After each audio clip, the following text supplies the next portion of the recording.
Welcome back, everybody, to Seaman Speaks Sports. My name is Matt Seaman, joined by Glenn Skinner, who is a track athlete now at Campbell University. Glenn, how's it going? Great, thanks for having me. Yeah, no problem. Thank you for coming on. So I was doing some research before, and I found a little bit of a fun fact that I think will kick this thing off great. Why do you put your left spike on before your right one?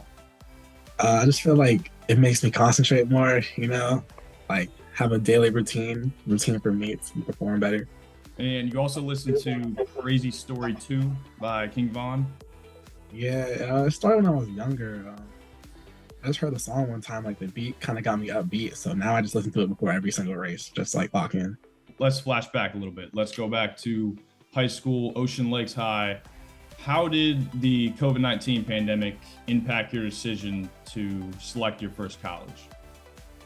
It had a great impact on it, to be honest. Like before COVID, I guess you could say, most people would say it was a bad thing, but to me, it was kind of like a great thing.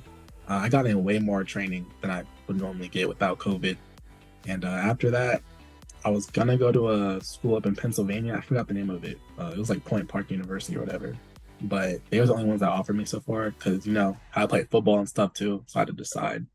So I ended up choosing track. And then just one day I was talking to my friend Tanaya and she was like, just come to Delaware State. So I gave the coach a call. He was like, yeah, we got a spot for you for sure.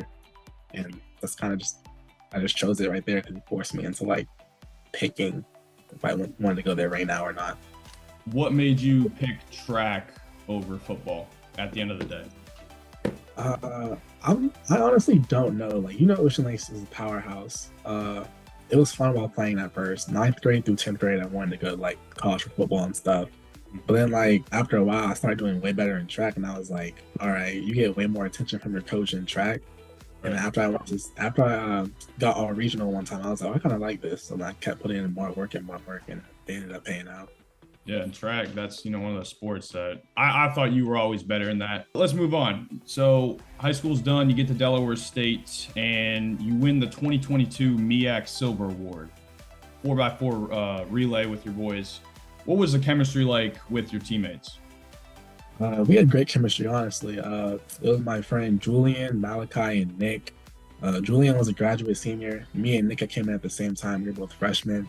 And Malachi was a sophomore. We had trained together literally all fall, winter, and spring. And the week beforehand, we were at Penn Relays, really. And that's when we ran our fastest time. So after that, we were all like hyped up and was like, all right, we can go into this and win. And we almost won, but we ended up getting second. What other events do you like to compete in besides the 4x4? The Open 400, and I enjoy the Open 200 as well. Why? So the Open 400 has just been like my favorite event all the time. I feel like I'm a strength runner, so like I can do whatever I want in that event, and like most people hate it, but to me it's like you gotta be a grown man if you want to run that, and I just enjoy it. And the 200 helps with your 400 a lot, but like 200 is actual full speed, like going hard as you can. So like for me that helps with my 400, and like I get to enjoy sprinting. So yeah. All right, so moving on, the big question: why did you decide that Delaware State wasn't the best fit? I was basically running by myself at practice. Like when I got there, I was a freshman, but like as a freshman, I was already a leader. Like because I was trying the hardest at practice. I wouldn't say try, but it was like when you're trying and people that are just jogging the reps or whatever and not getting better. And by the time the season started, it kind of just showed like I was outrunning everybody that was older than me and stuff. And then eventually my coach was like, do you want to be a workhorse? And I was like, sure. And a workhorse is someone that does the 60 all the way up to the 400. So like every sprint event. So I was like, sure, okay. But he was a 200 coach. So I was like, can I come practice with you someday? And he told me no. So I had asked him why. He said, he was like, you don't need to. So I was like, okay. I'm big on injuries, right? So like, I like keeping my body healthy. If you put me in every event, but I'm not getting any sprint training, I'm gonna like pull something, So we talked more about it. He still wouldn't let me come, so I was like, I'll just come without asking him, which I did. He's still gonna coach me still, but yeah, between the coaching, the teammates not really trying, it was just pretty boring at practice. Like practice is supposed to be like an outlet. It was kind of like I was trapped there, to be honest. And like the school life was pretty boring also. So I was like, I know I need to go somewhere where people actually care about track and I'm not just here because it's paying for school, Right. So like that environment just wasn't the best for it. Yeah, it was pretty boring. Yeah. Campbell University is also a Division I school. Yeah. Why choose to go there? A big reason was for, or because it was in the South, I needed to be somewhere hot, like 24/7, I guess you could say. And another reason, Coach Gibbons, my coach, he had reached out to me before I even signed Delaware State, or after I signed. Like, I signed Delaware State in May. A week later, he was like, he hit me up. I was like, Coach, I already signed. I wish I would have gone there first, though, because, like, while I was looking at when I was in the transfer portal and looking at schools, you kind of just look at schools and their rankings and stuff. And I know I'm not fast enough to go to, like, Florida and, like, Miami, stuff like that, but I feel like a mid-major. So I looked around for mid-majors, emailed him. He said, we got a spot for you, or whatever. So I looked around at their times and stuff, and he has, like, the athletes there, like, they're faster than me. And that's what I needed, like, people that are going to push me to be faster. And so far this year, it worked, like, honestly. Transfer portal. I like how you brought that up because a lot of college football players, college basketball players are doing it. But what is it like being a track athlete in the transfer portal?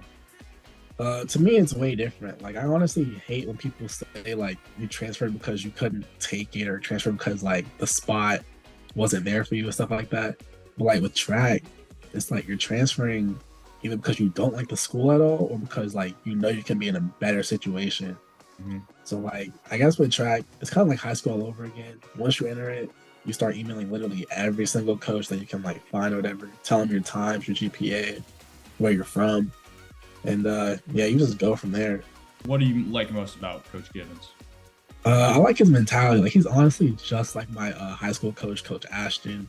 Like, his mind, like, it's a business. Like, track is a business. He wants to win. He wants to, like, produce results so people can also come and be fast. And that's kind of what I like. Like, he tells us every week top 48 is the goal, because top 48 goes to regionals. He wants to be a top 20 program in the country. And so far, like, everyone he's coached is dropping in times, like, tremendously. So it's working, honestly. You just completed your outdoor track season. You won first place in the 1600 meeting. What message was said by Coach Gibbons before that event? He was just telling us to go out and just go, because, like, that one was indoor, by the way. We didn't run outdoor, but Okay. the message was there with indoor. So the 4x4 is the last event. So you're already tired. You already ran all your events, whatever. He was just like, go out there and get it, because we were trying to win a conference championship for the whole entire team. It's a point scale, so we couldn't win it anymore because High Point just had too many athletes in the field, and we had too many sprinters. Like, we were catching, but we couldn't. So he was just like, just go out there and try to win. You know, like, we're not about to leave the conference, because we're switching to the CAA next year. So he was like, we're not about to leave the conference like losers, I guess you could say. Right. So, you know, we all just went out there and ran and tried to perform, and we won by, like, a good margin. But yeah, that was the message, really. Since you said the 4x4 is the last event, how do you keep that competitive edge, that composure all the way through to finish strong? Well, so finals day, all of you won your final events. So I had made the final for the Open 400, and I had a little hiccup in my race the last 100. Like, we ran into each other, and all of us, like, slowed down, I guess you could say. So I was pretty mad about it. And normally the 4x4, like, takes your anger out depending on how you run it. So, like, you really just stay locked in. You gotta go make sure you don't tighten up, because you have to be warm still, because there's no reason to warm up again. That just makes you tired. So I just really go find a little bit of food, get some water, and just put my feet up and wait for the time. Looking forward to your junior year. Where's the bar set heading into next year? It's still set at regionals. I feel like, well, to me, I feel like I like setting big goals, but I like setting intermediate goals also. Like, I've already been to conference. I wanted to go to regionals this year, but I just missed out. So next year, regionals is the goal. Once I get to regionals, nationals will be the goal. And yeah, I feel like nationals is like the peak, to be honest. Looking back now that everything has passed, how do you feel about your decision to transfer? I don't want to sound corny, but yeah, it's the best decision I've ever made. Yeah, like, I've gotten faster. I'm around like-minded people also. And the people at Delaware State now are also trying to leave this summer. So I guess I left when it was good. That's going to do it, Glenn. Again, I want to thank you so much for coming on today. I appreciate your time. No problem. Thank you. Yes, sir. And we'll see everybody else next time. Thank you.